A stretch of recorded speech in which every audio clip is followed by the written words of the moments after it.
오늘 지금 선거학산 포럼 둘째 날 행사를 시작하도록 하겠습니다. 제가 그 좌장으로 맡은 그 부분은 학생 진로 및 상담 프로그램과 관련된 선거학산에 대해서 발표가 되겠습니다. 자, 그러면 먼저 연성대학교의 이현호 교수님부터 좀 발표를 해주시고요.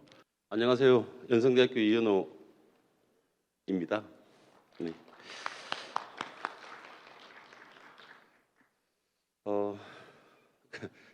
둘째 날 첫 타임이 굉장히 힘든 것 같습니다.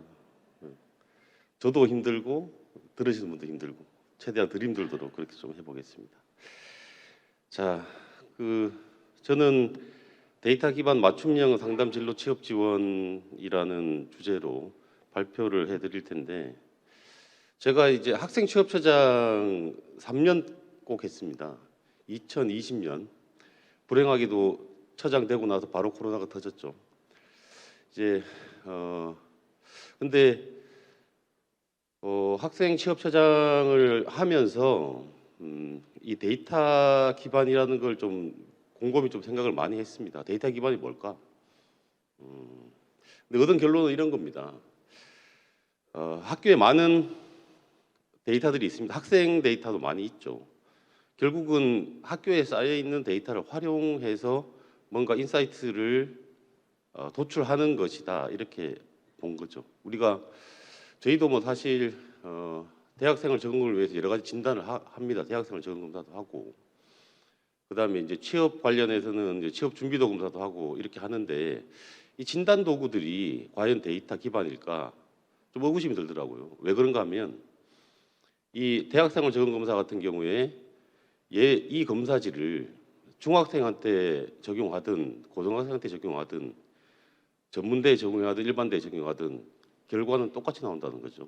결국은 그 진단군의 특성을 반영하지 못한다라는 한계점이 있다, 이런 생각이 들었습니다. 그래서 물론 대학생활 적응 검사에서 뭐 중점 지도군도 이제 선별해서 이렇게 지도를 많이 좀 유도를 하는데 또 잘 안 맞는다, 이런 얘기들이 이제 좀 많았습니다. 그게 아마 그런 한계이지 않을까. 그래서 그럼 어떻게 분석을 해야 될까? 결국은 지금 검사 대상이 되는 대상군과 가장 유사한 대상군이 대상으로 분석 모형을 만든 다음에 그 모형을 적용하는 것이 보다 효과적이지 않을까. 그러면 가장 유사한 대상군은 어디냐면, 예를 들어서 올해 신입생 대상으로 하겠다 그러면 작년 신입생이 가장 유사할 겁니다. 최근 신입생, 작년, 재작년, 한 최근 3년 이 정도면 가장 유사하지 않을까. 물론 학생 특성이 이제 시대에 따라서 계속 변하지만 1, 2년 사이에 그렇게 많이 변할까? 이게 서서히 변하겠죠. 그러니까 과거 10년 전의 신입생은 다르겠지만 최근의 신입생을 분석하면 좀 유사한 특성을 가지지 않을까, 이런 기본적인 전제하에서 이 작업을 하게 되었습니다. 그렇게 알아두시고, 제가 그 3년 동안 어떻게 보면은 이렇게 하나씩 진행한 겁니다. 진행한 거고, 간략하게 발표 시간이 길지가 않으니까 간략하게 좀 말씀을 드릴게요. 요거는 영광스럽게도 그 혁신 컨설팅 때 그 학생 지원 분야의 우수 사례를 이렇게 뽑아주신 그림입니다. 아마 유튜브 찾아보시면 이 그림을 보실 텐데, 이게 뭐 특별한 건 없습니다. 결국은 심리 정서, 경력 개발, 취업 지원, 이 흐름들은 아마 대학들이 다 가지고 있으리라 이렇게 생각이 되고요. 우선 심리 정서 지원에서 여러 가지 이제 혁신 프로그램 구조를 좀 마인드맵으로 표시를 한 겁니다. 참고로 보시면 될 것 같고요. 여기서 이제 분홍색이 이제 좀 새롭게 시도한 겁니다. 그래서 신입생 기초조사 집중 상담이 어떻게 이루어졌냐를 좀 말씀을 드릴게요. 제가 이제 신입생들의 신입생 개개인의 중도 탈락 위험률을 구하고자 했습니다. 얘들이 얼마나 중도 탈락 위험이 있느냐. 우리가 신입생들의 특징을 보면 특히 전문대학 같은 경우는 입학 초에 중도 탈락, 즉 자퇴가 많습니다. 3, 4월이 집중되어 있는 걸 볼 수가 있어요. 그런데 어쨌든 3, 4월에 많이 자퇴를 하기 때문에 지도 교수님들한테 집중적으로 지도를 해달라 이렇게 부탁을 하죠. 그런데 지도 교수님들은 이 학생이 어떤 학생인지 모릅니다. 누구부터 해야 될지 어떻게 해야 될지 알 수가 없어요. 그래서 선택과 집중이 필요한데 백데이터가 없잖아요. 그래서 이 데이터를 제공해 드리고자 했습니다. 그거는 아까도 말씀드린 대로 최근 신입생 데이터를 분석해서 그래서 예측 모형을 개발을 했습니다. 최근 3년 신입생 대상으로 분석 모형, 즉 중도 탈락 예측 모형을 구축을 한 거죠. 그리고 분석 대상 데이터는 이제 현 신입생의 학적 데이터, 그러니까 뭐 내신 등급, 출신 지역 이런 것들이죠. 그 다음에 대학생활 적응 검사 기법을 좀 인용을 했는데 이걸 대학생활 적응 검사에 풀 진단을 하게 되면요 1시간 정도 걸리고 분석 결과 나오는데 한 달 반 정도 걸립니다. 4월 중순이나 나오죠. 3월 초에 하면. 그러면 버스 떠나고 없죠. 3, 4월에 다 나가버리는데. 그래서 15개 문항 정도 해서 5분 내에 할 수 있는 문항으로 설문조사를 설계를 했고요. 요 데이터하고 학적 데이터하고를 버무려서 적용을 했습니다. 그리고 이 결과를 지도 교수님한테 배포를 했죠. 배포를 해서 요게 지도 교수님한테 배포한 자료입니다. 잘 보이실지 모르겠지만 학생들 리스트업이 돼 있고요. 가장 오른쪽에 보면 학업 중단 예측 확률이 있습니다. 위에 빈 칸은 설문조사에 응하지 않은 학생입니다. 이 학생들은 중점 관리, 자동으로 중점 관리 대상이 됩니다. 적극적이지 않은 학생이기 때문에. 그리고 확률이 69.74부터 쭉 내려가 있습니다. 그래서 이 학생들 설문조사 결과하고 이 예측 모형에서 분석된 예측 확률을 같이 제시해 드렸습니다. 내림차순으로 정렬을 했죠. 결국은 이 상단에서부터 집중적으로 좀 관리를 해 주십사 이렇게 부탁을 드린 겁니다. 그래서 이 결과를 한번 봤습니다. 한 학기 지나고. 그랬더니 역시 자퇴가 생겼죠. 근데 계속 학업을 유지한 군하고 자퇴 군하고 이 확률 비교를 해보니까 3.49% 차이가 났고요. 그 다음에 그러니까 결과적으로 확률이 높은 위험률이 높은 학생한테 자퇴가 많이 일어났다는 거죠. 그리고 궁극적으로는 이 자퇴생을 줄이는 데 목적이 있지 않습니까? 19년부터 이제 비교를 해보니까 이게 이제 합계로 봤을 때 20년에 사실 이 기법을 처음 적용했거든요. 그래서 이제 3년째 하려고 하고 있는데 많이 줄었죠. 특히 신입생군에서 151명에서 78명으로 줄었습니다. 근데 이게 이제 코로나가 시작되면서 자퇴생이 전반적으로 대학에 줄었다는 거 아십니까? 경향성이 좀 있었습니다. 이제 그거 감안하더라도 많이 줄었고요. 그 이후에도 계속 19년보다 낮은 상태를 유지하고 있고 재학생군과 비교하면 재학생군은 큰 차이가 없습니다. 자퇴생 수에. 그런데 신입생은 여전히 낮은 레벨에서 유지가 됨을 알 수가 있습니다. 그리고 이거를 이제 제가 이제 사실 이런 걸 할 수 있는 이유는 제 전공이 데이터 전공이라 그렇습니다.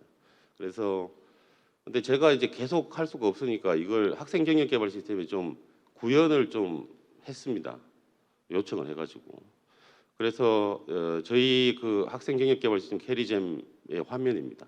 입학 초에 설문조사 하면 이 결과가 하루 이틀 만에 나옵니다. 그러면 개강 첫 주에 이 결과를 받아볼 수가 있어요. 그래서 이 데이터를 대상으로 해서 각 지도 교수님들 상담 전략을 짜서 상담을 시행하고 있습니다. 그리고 오른쪽의 맵은 학과별 반별로 좀 맵을 그려봤습니다. 이게 이제 위에서부터 중도 탈락 위험 순위로 이렇게 정렬을 한 거거든요. 결국은 여기서 보시면 잘못했습니다. 예, 레이저가 안 됩니다. 상당히 위험률이 높은 군이죠. 여기서 빨간색 점, 그다음에 녹색 점을 보십시오. 언뜻 보기는 잘 표가 안 나겠지만 자퇴생이 위쪽에서 좀 많이 분포됨을 알 수가 있습니다. 휴학도 좀 그렇고요. 그래서 이렇게 보면은 또 잘 안 보일 수가 있는 네. 분량상 또 하나의 그래프가 있는데 그거는 지금 이렇게 여기 제시하지 못했는데 이렇게 상관계수를 좀 구했습니다. 상관계수를 구하니까 굉장히 높은 음의 상관도, 그러니까 위험률이 높을수록 그 자택을 많이 한다. 양의 상관도일 수도 있겠네요. 그래서 상관관계가 하여튼 높은 부분을 확인할 수가 있었습니다. 저희는 그래서 이걸 시스템화 시켜서 계속 매년 이렇게 적용해서 집중 상담 전략을 이렇게 가져가고 있다는 말씀을 드리겠습니다. 그리고 또 하나가 심리 안정 콜이라는 건데요. 이게 이제 왜 이걸 하게 됐느냐 하면 요거는 조금 그 다른 별도 프로그램입니다. 이건 코로나 때문에 그 교육부에서도 계속 심리 안정 지원을 계속 이야기하지 않았습니까? 실제로 좀 필요했고, 그래서 2021년에 심리 방역 콜이라는 이름으로 시작했습니다. 이제 이렇게 스토리는 이렇습니다. 시나리오는 유선 상담을 전교생 대상으로 합니다. 상담사가 2명밖에 없으니까 개건 상담사 한 10명 정도를 좀 계약을 해서 한 2주 동안 모든 학생한테 전화를 다 돌리죠. 응답률 한 88.3, 87, 88 정도 나왔고요. 근데 이제 이 콜은 이 콜이 전국적인 목적이 아니고 상담 수요 발굴의 목적을 두었습니다. 그래서 이 전화상에 상담이 필요한 학생들 연결시켰습니다. 이렇게 그 상담을 해볼 생각이 있느냐, 이렇게 요런 상담이 있다. 그러니까 의외로 많은 학생들이 응해주더라고요. 그래서 진로 취업 상담과 연결시키고 장학, 경제적인 문제는 장학, 그다음에 심리 상담, 그다음에 학생은 원하지 않은데 상담사가 보기에 이 학생은 상담이 필요해, 이렇게 판단되는 학생이 있지 않습니까? 비희망자도 좀 가급적 연계시키려고 했습니다. 그래서 전체가 한 4,800건 정도 이제 상담이 된 거죠. 유선 상담이. 그 중에 연계된 상담 건수가 21년에 336건, 22년에 612건 이렇게 증가했습니다. 그래서 요게 이제 상담 연계로 해서 이렇게 풀어 나갔던 거고요. 학생들은 특히 신입생은 학교에서 관심을 많이 가지는 것 같아 좋았다는 긍정적인 피드백이 있었고, 대신에 사전에 이 목적을 잘 취지를 설명하는 노력은 좀 필요했던 것 같습니다. 앞으로도 계속 이 프로그램 진행할 생각이고요.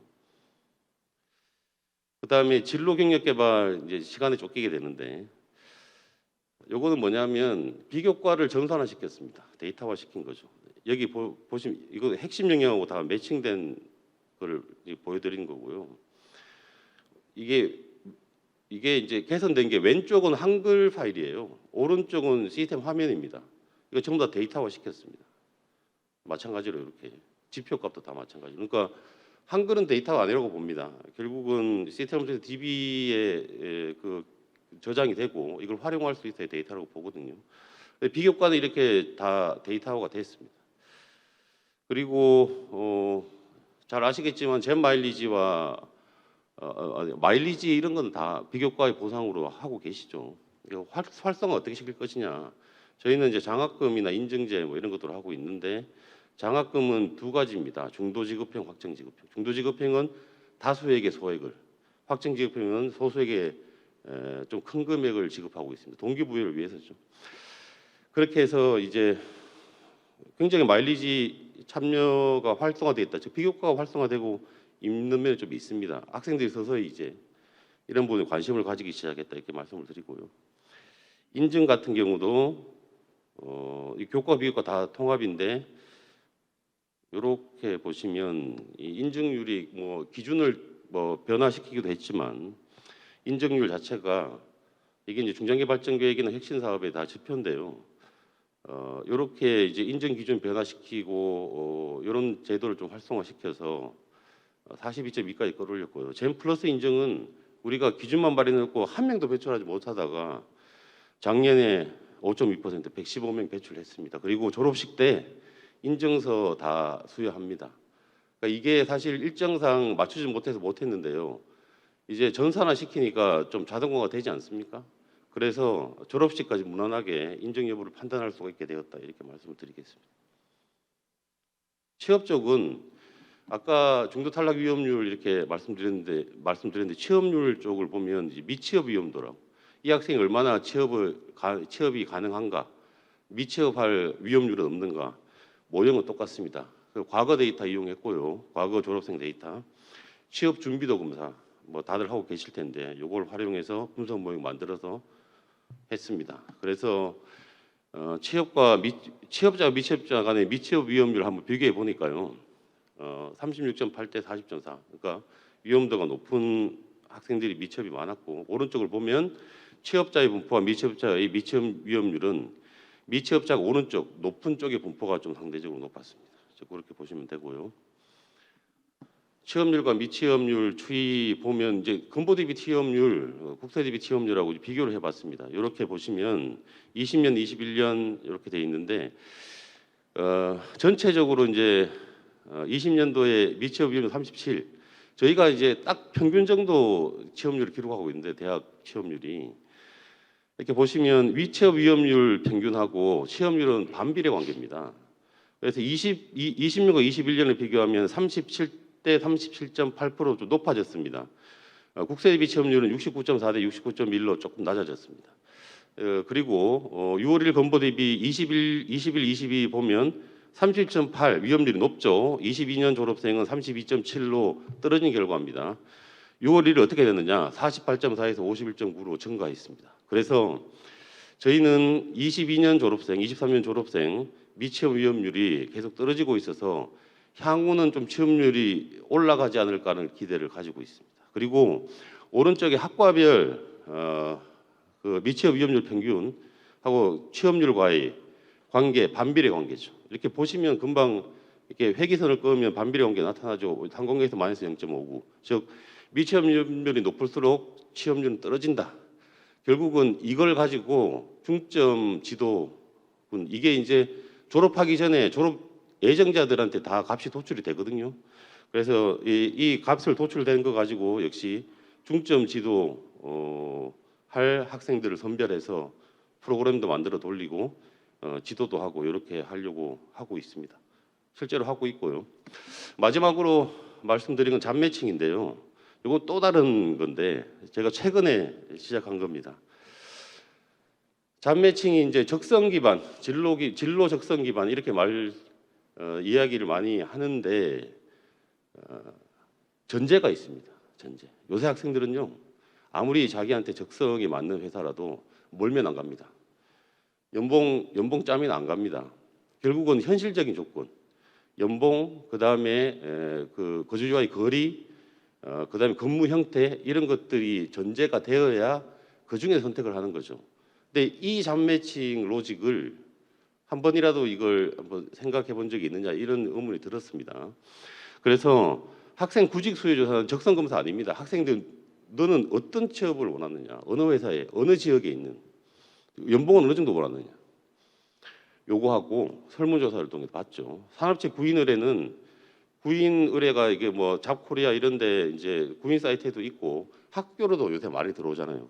그 취업 사람 구하기 힘들어서 젊은 사람들 여기서 받고 추출해가지고 이 밑에 보시면 잘 보이실지 모르겠지만 역시 계량화 시켰습니다. 매칭 종합 점수를 보시면 이 학생과 이 기업이 이 기본적인 전제 조건에 몇 점 정도로 맞느냐 이걸 이제 전부 점수화를 시킨 거죠. 이거는 뭐 사실 여러 가지 방법론이 있겠지만 좀 다듬어야 될 필요가 있겠죠. 그래서 네, 매칭 종합 점수가 높은 순으로 학생들이 적극적으로 이 회사를 추천하는 거죠. 이제 이렇게 하니까 전공뿐만 아니고 타 전공 학생도 이렇게 잡힙니다. 실제로 그런 수요가 있고요. 그래서 요건 지금 시작한 거고 앞으로 계속 해 나가려고 하고 있습니다. 시간이 많이 없어가지고 이 정도로 발표는 마치겠습니다. 네. 예, 우리 이현호 차장님, 그 데이터 기반 맞춤형 상담 진로 취업 지원에 대해서 발표를 해주셨습니다. 혹시 여기 그 질문이 있으시면 한 분 정도만 간단하게 예, 시간 관계상 질문은 별도로 또 연락드려서 좀 하시기로 하고요. 아마 그 이현호 차장님께서 데이터 쪽에 전공이 아니시면은 참 접근하기 어려운 뭐 예를 들어서 최근 3년간의 그 신입생 데이터를 가지고 그 대학생활 적응 검사 결과 데이터라든가 이런 것들을 가지고 중도 탈락 위험률을 또 산정을 해서 집중적으로 학생들을 또 관리한다든지 또는 이제 정서적 측면에서 심리 안정 콜이라든가 그리고 잼 플러스 인정 체제라든가 그리고 또 한 개가 제가 들을 때 미취업 위험도라는 이런 또 어떤 그 산출식이 있을 건데 이걸 가지고 또 분석한 것이 상당히 관심이 가고 또 흥미로운 대목 같습니다. 그 신입생 모집하기가 정말 어려운데 이미 들어온 신입생들을 어떻게 하면 잘 관리해서 우리 그 대학의 전문대학에서 아웃풋 할 수 있느냐 이런 부분에 대해서 많은 시사점을 던져주고 대학들에게 그런 노력들을 함께 할 수 있는 이런 바탕을 제공해 주신 것 같습니다. 발표해 주신 저 이현호 차장님께 힘찬 박수 좀 부탁드리겠습니다.